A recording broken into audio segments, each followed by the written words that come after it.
It's Monday. It's a terrible day to run out of coffee. But now that I'm sufficiently refueled, it's time for B.A.V. number 3. This past weekend, we went to Bugfest, which is an all-day festival of all things arthropod at the North Carolina Museum of Natural Sciences. I wanted to make a B.A.V. down there, but it's really crowded. I'm still not used to making videos where I talk to the camera in front of 10,000 people. But I did shoot some clips while I was there, so why don't you watch those while I keep driving to where we're going, and we'll see you when we get there.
So many mornings we come down here to the Norfolk Southern Raleigh Yard.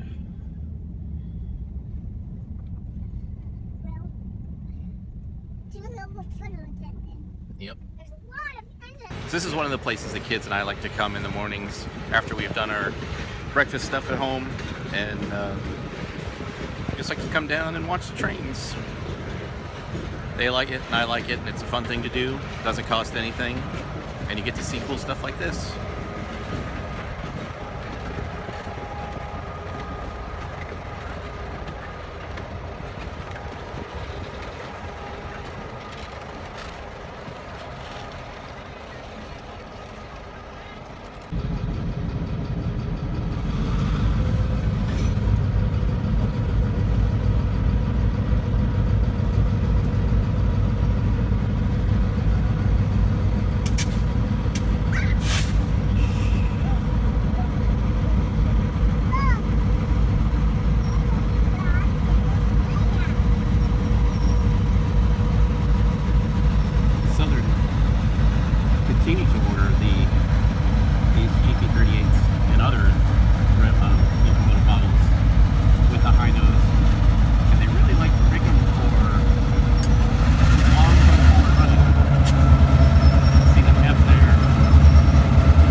this isn't the only place we go in the mornings. The other train-related place that we go to, or some mornings at least, is this place. This is Halifax Community Center in downtown Raleigh, but it is right next to the CSX Raleigh Yard.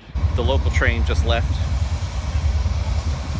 which heads up north past our house, up through Wake Forest, as far north as Norlina, which is it's right near Henderson, North Carolina, just south of the Virginia border.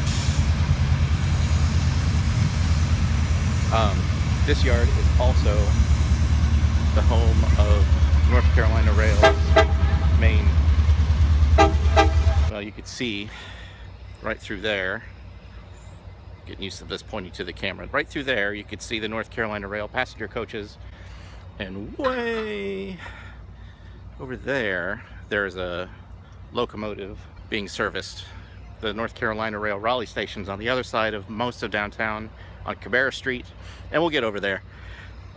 There's a lot of rail history here in the city, and we'll definitely check that stuff out on another B.A.V. The NC rail line goes from Raleigh down to Charlotte, the other terminus of the NC rail. So this is one place that we come. There's a playground on the other side of the community center building, and you can get right down here.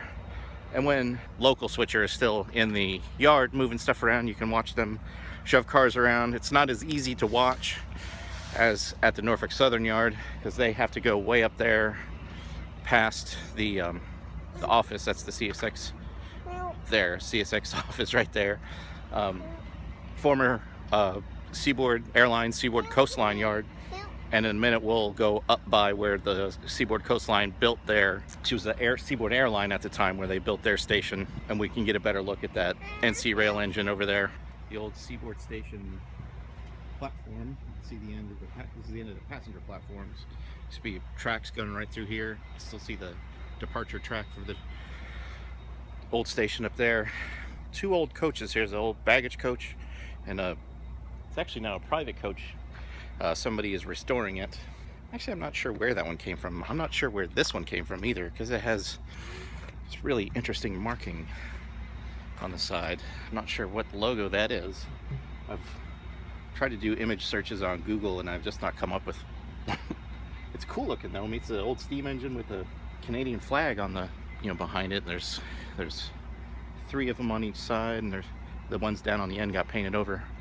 But you can see over here, NC Rail locomotive, the engine shop, car shop, and there's all the passenger cars over there, some DOT locomotives down there. This used to be the Seaboard Airline and then the Seaboard Coastlines yard and passenger station. You see this really old rail, 100-year-old railroad ties. Used to be a switch right here. And it's Seaboard and Chessie merged to form the CSX, and that's why this is now the CSX yard. Seaboard Station is now shops and restaurants. We'll go drive over and take a peek at the old passenger station and see what has happened to that. Here's the Seaboard Station, the actual station house, which is now Logan Trading Company, a nursery and landscaping and gift shop. You could see the old passenger canopies where the trains would run in between so passengers could load on to the rail cars.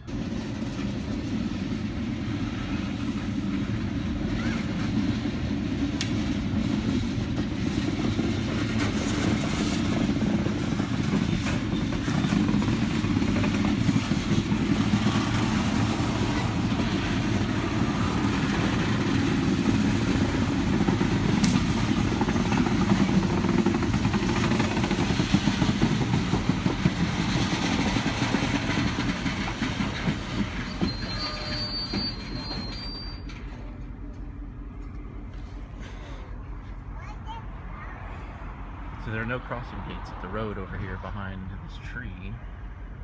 So the conductor, you can see his legs down there. He's getting out so we can go stop traffic. Because this is what's called a trailing siding, the locomotive has to push. The locomotive has to push the cars that are switching back to the end of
last quick look at the locomotive as it's pushing stuff back. Anyway, that's a little taste of some of the rail fanning that we can do here in the city, which we do probably a couple of times a week.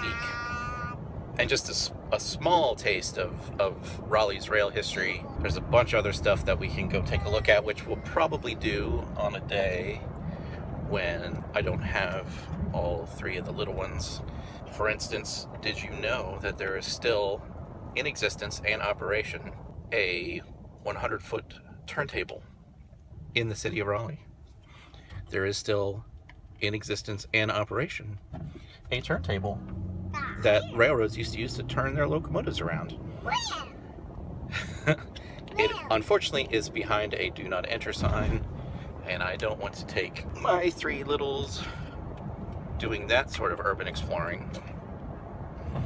But there will be a B.A.V that will look at more of Raleigh's railroad history. So if you're into that sort of thing, stick around, and one day I'll make that video. If not, stick around and I'll make something else that hopefully you will like. So we are on our way home. I'm glad you joined us for our little adventure today. If you want to see more of this kind of stuff, you can follow me on Twitter. I'm at Captain_Spears. You can follow me on Instagram. I am at BM Spears. That's Brian Matthew Spears. Otherwise, have a great day, and we'll see you next time.